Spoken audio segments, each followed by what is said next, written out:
Nuclear attack submarines are extremely important, and their importance should not be underestimated or downplayed.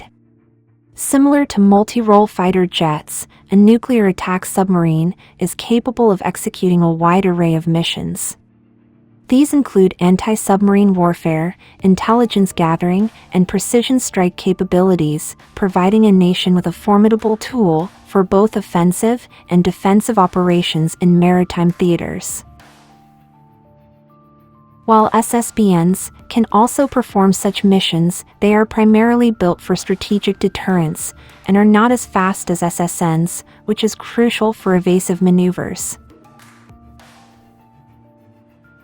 In recent years, the balance of power in the Indo-Pacific region has witnessed a paradigm shift, with China's rapid advancement in naval capabilities leaving India with a strategic imperative to catch up.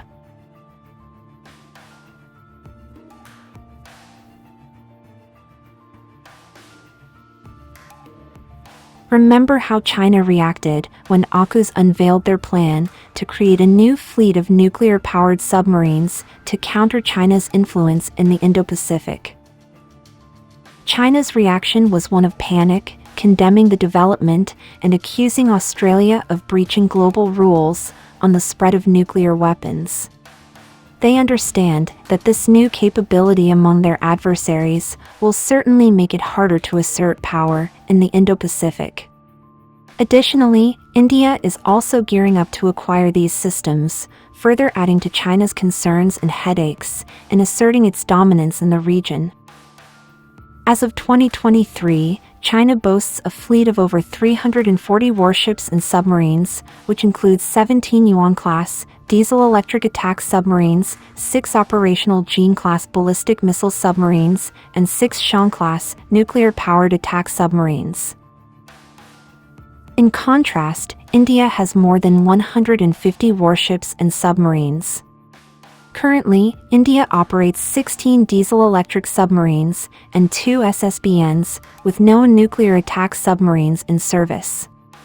However, India is planning to add one more SSBN of the indigenous Arihant class, along with 6 nuclear attack submarines under Project 75 Alpha, and an additional 6 indigenous diesel-electric submarines under Project 76. So, you can see, India is not quite there yet, but it is catching up to China. The proposed timeline for these planned inductions is from 2030 to 2035, which might face delays, as we have witnessed in various other Indian projects. Delays in the induction process are what are holding India back. For example, India's 5th-generation fighter jets have experienced multiple delays, and even non-stealth projects have faced a similar fate. India cannot afford the same delays in building naval warships and submarines, especially the nuclear attack submarines. There are several reasons for this, and let me explain why. In December 2013, China's Defense Ministry surprised military attaches from various embassies by announcing that one of Chinese nuclear-powered submarines would soon traverse the Strait of Malacca. It is a vital passage between Malaysia and Indonesia, handling a significant portion of world trade. Shortly after, a hunter-killer nuclear submarine surfaced while crossing the Malacca Strait, later submerging. It resurfaced near Sri Lanka, en route to the Persian Gulf, purportedly for an anti-piracy mission, before returning in February 2014. This marked the first confirmed presence of a Chinese nuclear submarine in the Indian Ocean region, realizing China's long-standing aspiration to join the exclusive ranks of nations with nuclear submarines capable of sustained IOR missions. Nuclear attack submarines possess stealth, speed, and lethal capabilities, enabling them to potentially inflict substantial damage on even the most formidable adversaries. Designed for silent subsurface operation, they are exceptionally hard to detect.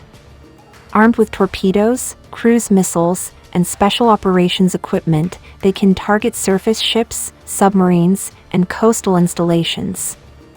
Their ability to discreetly position near vital areas, like coastlines or maritime choke points, grants them control over crucial sea routes, or the capacity to threaten coastal cities and military bases. Fitted with advanced guidance systems, these submarines excel at executing precision strikes on high-value targets, such as aircraft carriers. They are also proficient in anti-submarine warfare, endowing a nation with the means to neutralize enemy submarines. Beyond reconnaissance and intelligence gathering, the mere presence of a nuclear attack submarine serves as a potent deterrent, surpassing that of an SSBN. Their capacity for evasive maneuvers and diving to extreme depths makes them highly elusive targets. Notably, they can operate for extended periods without the need to surface. This underscores the critical imperative for India to acquire submarines of this caliber, as it is indispensable for establishing a strategic equilibrium with China's maritime capabilities.